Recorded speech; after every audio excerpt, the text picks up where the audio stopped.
მის მოძრაობას აყევი.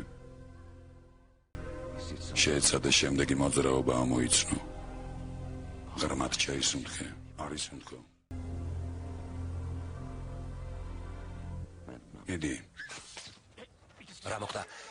ლუკ ბესონის სრულიად სპონტანურად გადაღებული კინოკლასიკა. ფილმი, რომელმაც გააერთიანა მსახიობების უნიჭიერესი შესრულება, ნოვატორული რეჟისურა და 40 წუთში დაწერილი სცენარი. მიღებულმა კოქტეილმა ნამდვილად არავინ დატოვა მოუნუსხავა. ფილმი, რომლისთვისაც შეუძლებელია თვალის მოწყვეტა და ტიპიური ანტაგონისტების არგულშემატკივრობა.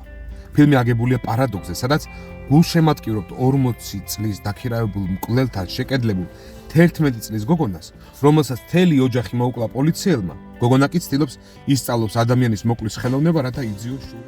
დამეთანხმედ, არც ისე რაციონალური მოცემულობაა, მაგრამ ზუსტად ეგ არაორდინალურობაა, რაც მიგაჯაჭვებთ